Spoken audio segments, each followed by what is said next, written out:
ఒక్కొక్క టీవీ నుంచి ఒక్కొక్క పాట తీసుకొచ్చి తయారు చేశా. ఏ టీవీలో రాని ఛానల్స్ అన్ని మన టీవీలో వస్తాయి, చూసుకో. డాడీ గొర్రెలు వచ్చారు. పాము మొన్న 5 రోజుల కింద కాటేసింది సార్. అయ్యో మిమ్మల్ని కాటేసిందమ్మా? అన్నీ కాటేసింది. మళ్ళీ అదే తీసుకుపోయింది, బాగు చేసింది. ఏంటి బాబా అన్న, ఇంకోసారి అన్న. మళ్ళీ అదే తీసుకుపోయింది, బాగు చేసింది. అదేలాగా? How it is possible? సైతాన్ కాటేసిందంట. ఎస్, అదే నేను చూస్తున్నా. జపాన్ వాళ్ళు అక్కడ ఏవేవో కనిపెడుతుంటే ఈ ఎదవేం కనిపెట్టుకొచ్చాడు చూడు.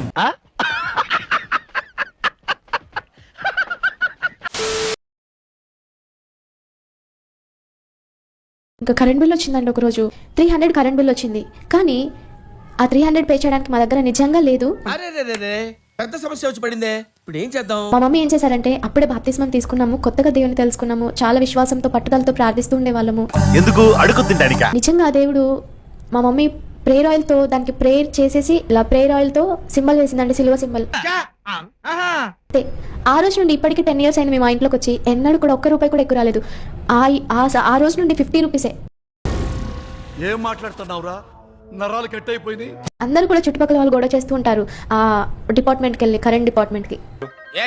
అసలు వాళ్ళు ఎంతగానో కరెంట్ వాడతారు, అయినా కూడా వాళ్ళకి 50 రూపీసే వస్తుంది ఏంటి? అసలు అది మినిమం ఛార్జ్ కదా. అది వాడినా వాడకపోయినా, అసలు ఇంట్లో ఎవరున్నా లేకపోయినా 50 రూపీసే వస్తుంది కదా. చాలా పాపం రా. వాడినా కూడా వాళ్ళకి ఎందుకు 50 రూపీసే వస్తుంది అని చెప్పినప్పుడు వాళ్ళందరూ వచ్చి చెక్ చేశారు. ఏమో తెలీదు, వీళ్ళ మీటర్ ఎక్కువ తిరగడం లేదు అని వాళ్ళు చెప్పి వెళ్ళిపోయేవారు. అవునా, నిజమా? అది దేవాది దేవుడు చేసిన కార్యం అని వాళ్ళకి తెలియదు కదా. సో అలా 10 years నుండి కూడా దేవుడు అద్భుత రీతిలో 50 రూపీస్ కరెంట్ బిల్ తో నడిపించాడు. హల్లెలూయా. నాతో చెప్తే చెప్పావు కానీ ఇంకెవరితో చెప్పకు, ఎవరు నమ్మరు. గర్భఫలం లేక బాధపడుతున్నావు. నీకెలా తెలుసు? ఏమో, నాకు అన్నలు తెలిసిపోతే అంతే.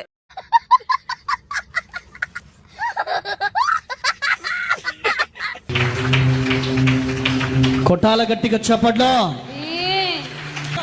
ఏంటి మమ్మీ ఎవడీడు? గర్భఫలం లేక బాధపడుతున్నాను, అవునా? అవును. ఊరుకో ఎద్దులో ఉన్నావు, ఏడిస్తే దరిద్రంగా ఉంటది.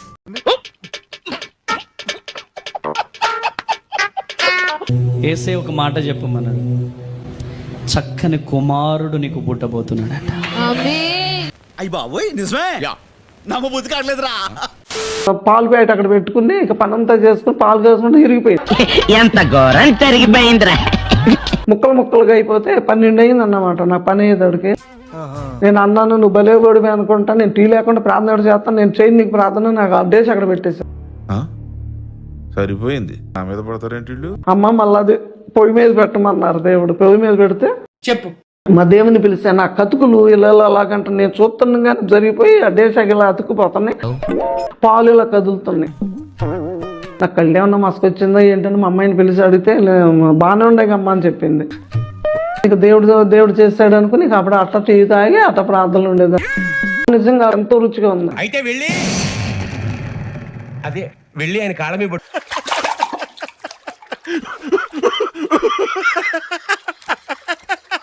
చెప్పకుండా వచ్చావు, చెప్పకుండా వెళ్ళిపోగా.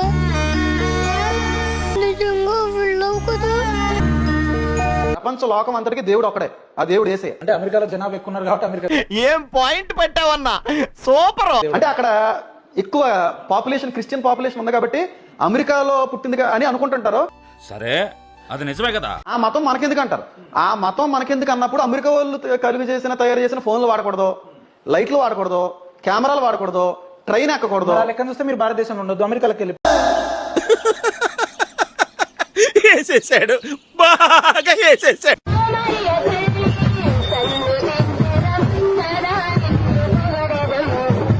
చూసేసాను, ఈ జన్మకి చాలు, నేను పోతాను అన్నయ్య, నేను పోతాను, నాకు ఇది వద్దన్నయ్య, నేను పోతాను.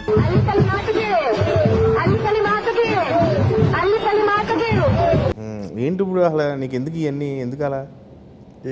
ఏది సార్? అదే ఏదైనా సరే ఎందుకు అంటున్నాను. యేసుక్రీస్తు నామములో నీ కోరలు పీకేశాను. నమ్మొచ్చా? నా మీద నాకే నమ్మకం లేదు సార్, మీరైనా నమ్మండి సార్. యేసు నామములో బయటకు వచ్చేస్తున్నా. బయటకు వచ్చేస్తున్నా, కాలిపోతున్నా. అయ్యి బాబోయ్, పిచ్చి బాగా ముదిరిపోయిందిరా మీకా. అంటాడు ఏటది టచ్. అసలు ఈ టచ్ వల్ల ఉపయోగం ఏంటో నాకు ఇప్పటికి అర్థం కాల. నాకు అర్థం కాలేదు సార్. ఏం ఉపయోగం రా నాయన దిక్కుమాలిన టచ్ వల్ల? టచ్ టచ్ ఏం టచ్? ఎవరు టచ్ చేశాడు అసలు?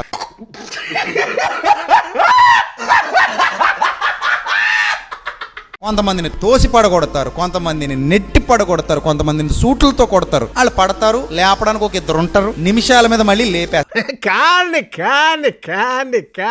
నువ్వు పడింది ఎందుకు? నిన్ను లేపింది ఎందుకు? ఈ షో ఎందుకు? ఈ డ్రామా ఎందుకు? సరదా జస్ట్ ఫర్ ఫన్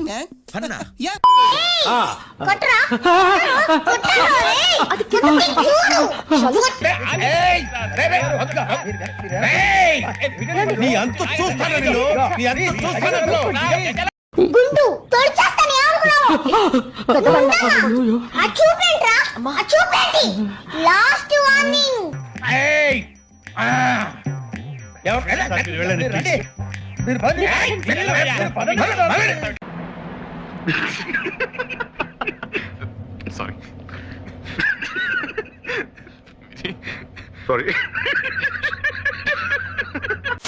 గొర్రె బతుకంతే, గొర్రె మెదడంతే.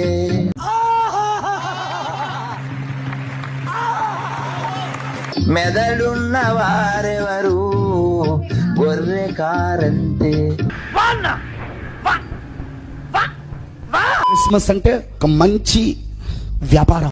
నీలో నాకు నచ్చేది ఇదేరా, కొంచెం లేట్ అయినా నిజం నీ అంత నువ్వే తెలుసుకుంటా. మాస్టర్ కొడుకు తన కూతురుని ప్రేమ పేరుతో మోసం చేశాడని, ఆ బాధ తట్టుకోలేక ఆత్మహత్య చేసుకుందని యువతి తల్లి ఆరోపిస్తుంది. చెప్పు తీసుకొట్టండి సార్. అని నా కూతురు బలైపోయిందండి, బలైపోయింది. అలాంటి వాడిని వదలకుండా గట్టిగా సెట్ చేయాలని. ఎన్ని ఎన్ని ఎన్ని ఎన్ని ఎన్ని ఎన్ని దారుణాలు సార్. ఎద్దుల బండి క్లింగ్ క్లింగ్ క్లింగ్, సైకిల్ బండి పోం పోం పోం, మోటారు బండి హల్లెలూయా హల్లెలూయా రక్షణ బండి. గుడ్, ఎల్కేజీలో పడండి.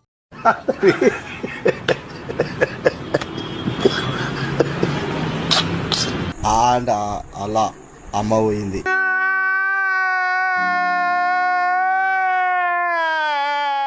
ఓకే అంటే ఓకే, ఈగా ఓకే, తిరకాయ వచ్చింది, ఉయ్యాల దొబ్బింది, ఊడలు వచ్చినాయి. ఋషి అంటే ఇక రెగ్యులర్. అది అంతా బాగానే ఉంది. ఇది ఇంకా హైలైట్. ఇక్కడ ఏ అంటే ఎలుక, ఇంకో ఏ అంటే ఏసు అంట.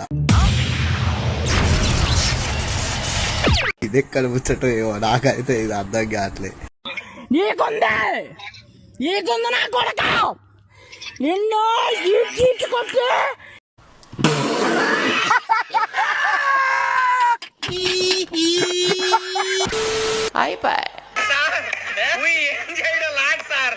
ఈ కార్యక్రమం ఇంతటితో సమాప్తం.